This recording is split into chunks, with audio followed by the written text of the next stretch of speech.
welcome back to my channel. And for those of you that are new here or recently found my channel, I am Gwen. I'm a 67-year-old woman with transgender experience, making all kinds of content, and everyone here is welcome as long as everyone is respectful and kind to each other. So, with that, how is everybody? How's your week been going? How has your weekend been? I hope everything has been wonderful and fine for you. As you can see behind me, it's sunny out, but unfortunately it's very, very cold here. Currently it is only 14 degrees. Tonight we're supposed to get down to about 4 below 0 Fahrenheit, so it's going to be a very, very chilly night. There is a warming trend coming. I think by the end of the week we might see 30, not sure. I have seen some pictures sent to me from friends down south, friends and relatives down south. I have, actually, those of you that have been around here enough know. She comments, Kim, she's down in Texas. She showed me pictures of dusting of snow that she got in Texas, and my niece who lives in Louisiana, actually down near New Orleans, she got snow, which is absolutely amazing. So yes, it's been a chilly start to the week here in the United States. So anyways, my week. Excuse me. Let's see. Last Thursday, I went and had lunch with our dear friend Michael. So that was a really, really nice time. I saw him last month. I mean, he was down here, but we went out for lunch. He got to talk, and just in general, talk about different things, which was kind of nice. And then he took me over to this local organization, and what they do is, I think they do it twice a year now. They have film festivals that they're LGBTQ themed, but they're usually the films are made and produced by LGBTQ directors and producers.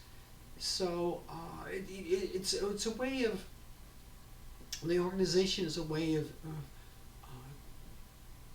giving, I'm trying to think of the right words, giving notice to these LGBTQ artists that are producing these different films. So it's a nonprofit organization, so we went over there. We were discussing different topics regarding the films and just the LGBTQ community and such.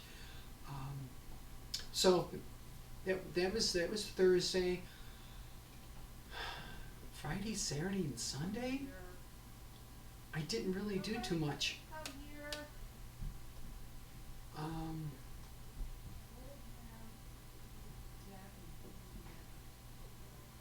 Here we are. We're Tuesday already. Nothing really going on. Actually, tomorrow starts 17 days of a very busy schedule for me. Tomorrow I have 2 appointments. One of them is my yearly eye exam. Thursday I'm going to be on site it's been a while since I've been on site for a staff meeting, and then I have to meet with somebody for afterwards at alumni advancement. They wanted to talk to me about my time both as a university student and as an employee. Let's see, Friday I have to have or be fitted for a crown on my molar. Saturday is a haircut, and then Sunday I leave for my 2-day trip, 2.5-day trip. Leave on Sunday morning. I'm driving down for my 1-year follow-up with my surgeon, and I'm going to stay overnight Sunday night. My appointment is 1 o'clock Monday afternoon. Unfortunately, as much as I love my surgeon, she's never on time. So I'm expecting to probably get out of there like 4 or 5 o'clock, and I am not driving home. It's a 5-hour ride. No. So I'm going to stay overnight Monday and then get up Tuesday morning and drive back. Wednesday right now, nothing's going on. Thursday, I need to hit, well, it's not I need to, I'm going back for my 6-week follow-up for touching up my brows. Excuse me. And then the next day, Friday the 31st, we're leaving for a week in Panama so I can get my residency visa, which looking at it now may be a good thing, considering yesterday was a very dark day for America. Not so much the inauguration of President Trump, but the executive orders that were issued and the future of, I'm going to say, LGBTQ rights within the United States. And I'm even going to go so far when I say LGBTQ rights, I'm not going to be that far-fetched in saying it, but I think going after transgender individuals is the tip of the iceberg. Eventually, there's going to be a push to overturn same-sex marriages in the United States. I think that's going to be that's going to be the ultimate goal. And I think along with that, the rights of gay and lesbian people are also going to be challenged. So this is not going to be good times for anyone within the LGBTQ community for at least the next 2 years, possibly 4. I'm hoping 2 years, because if people stand up for the minorities, then there's a possibility that if at least one house of Congress gets overturned, that will prevent a lot of these inhuman legislations to be passed and be implemented. So with that, like I said, maybe it's a good thing that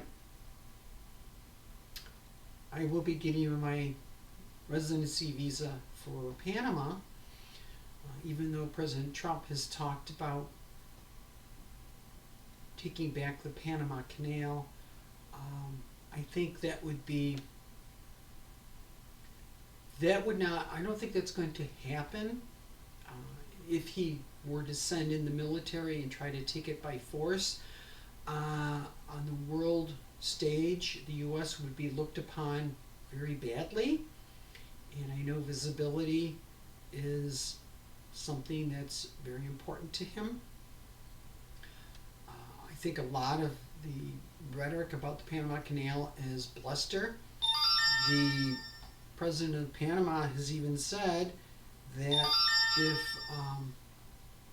if the U.S. wants it back, the U.S. can have the Panama Canal back if they repay Panama the $30 billion that Panama poured into expanding the canal 9 years ago.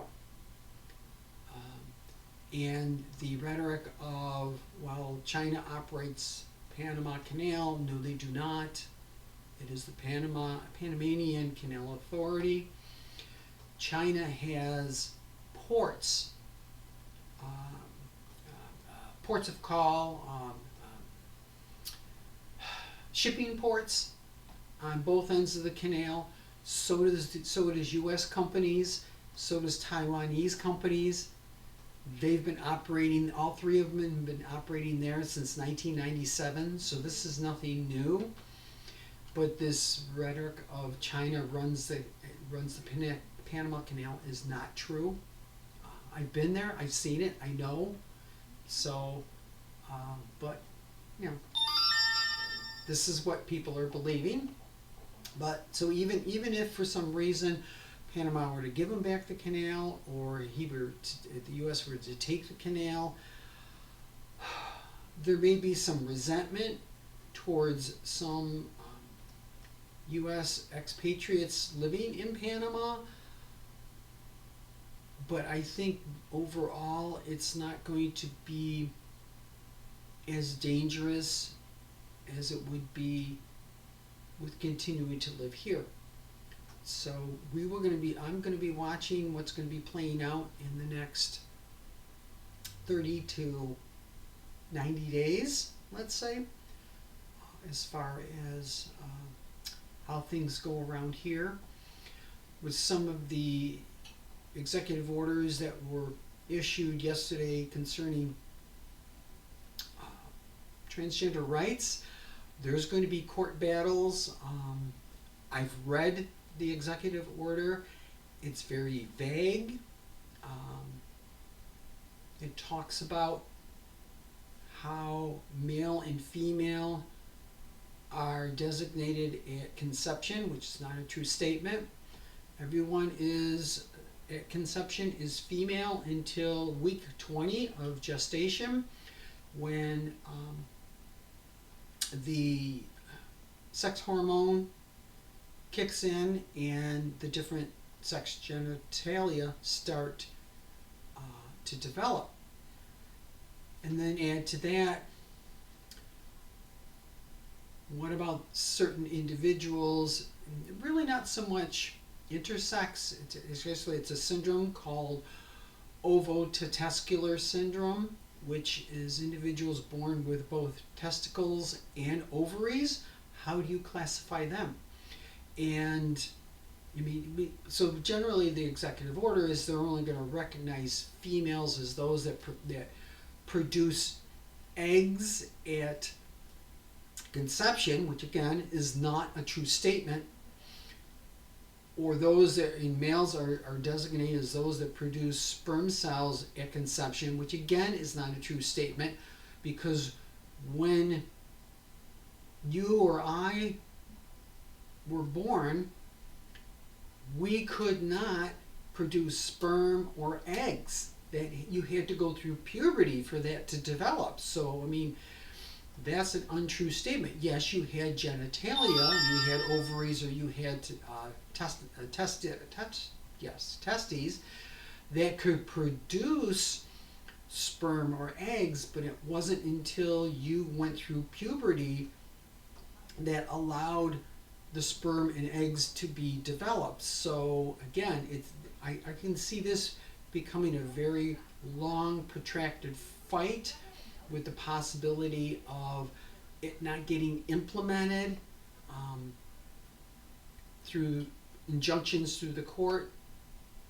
So the other thing that I read, and it's more so for individuals that maybe haven't changed their gender markers or have gone through gender reassignment surgery, that the U.S. federal government will only recognize male or female on government documents like passports, and kind of adding to it the definition of how the government is not going to classify male and females. So you may have someone who has had sexual reassignment surgery, and it used to be you had to produce a document. I mean, I had a document from my surgeon stating that I've undergone sex reassignment surgery. So anyways, you used to have to produce that document and give it to, or give a copy of it to the federal government in order to change gender markers. And when President Biden came into office in 2020, it was, they call self-attestation, which is you didn't have to produce the document.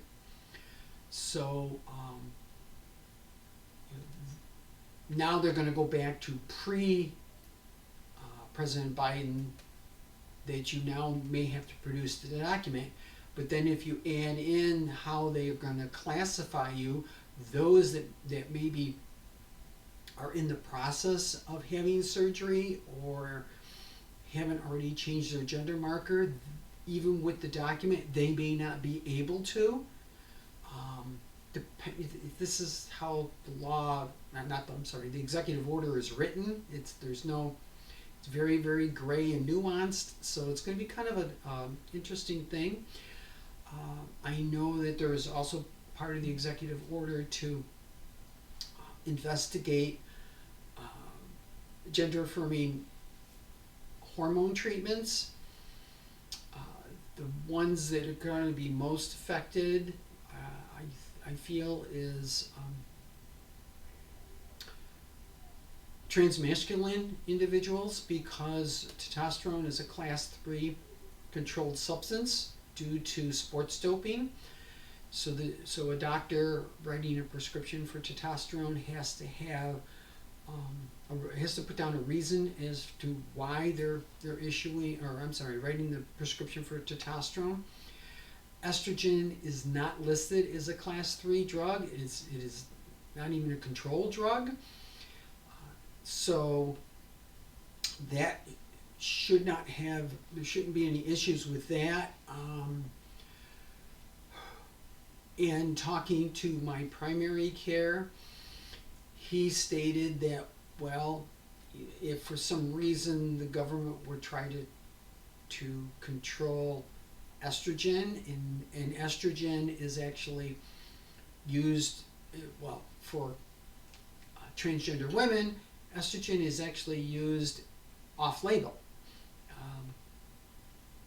And that's even harder to control.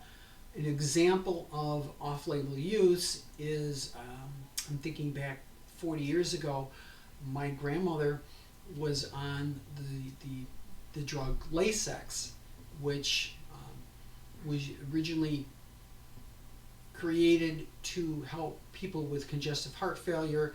It's a diuretic. It removes excess water from the body. That was the original intent. Nowadays, there's other drugs, but nowadays veterinarians use that to treat dogs with congestive heart failure. I have actually Rocco, before he passed away, he was on it.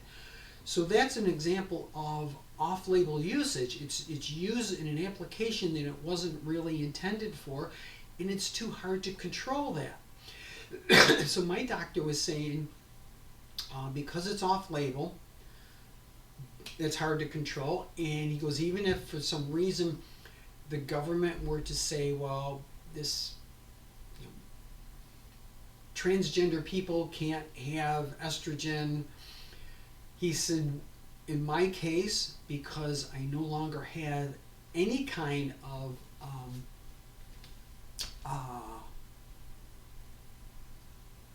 sex organs, every human needs to have some amount of hormone, sexual hormone in their body.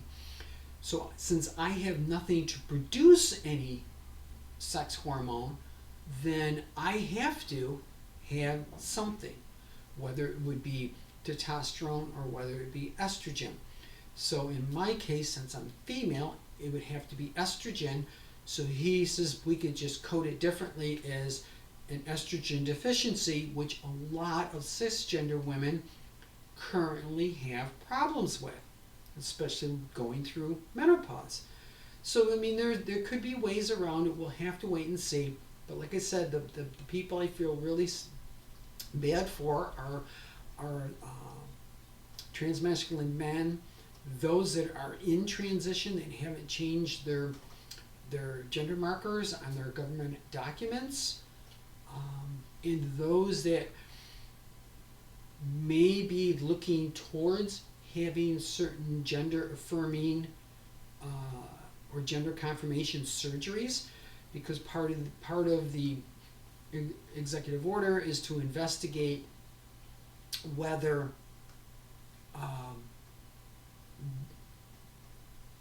not that it's going to be necessary, but I think the bottom line is they're going to investigate how the government cannot pay for these gender affirming healthcare and surgeries. So that would mean anyone that's on Medicare, Medicaid, any hospital or doctor that takes any kind of federal funding would be barred from these procedures. It's not going to eliminate all of it, because like the surgeon that did my bottom surgery, she takes no insurance. She's in private practice.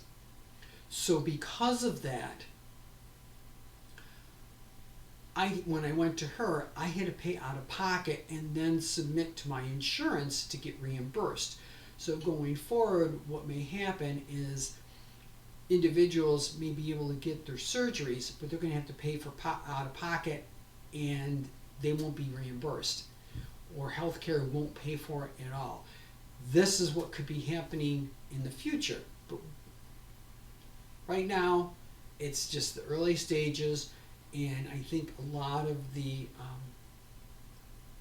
different advocacy groups are going to fight this.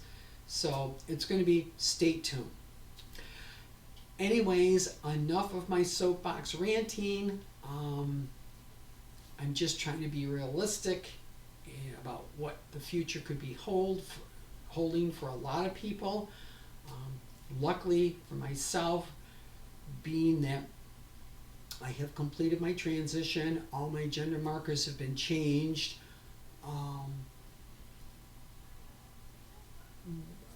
A lot of these executive orders are trying to prevent the 18 to 26-year-old age group from any kind of transition or identifying as LGBTQ.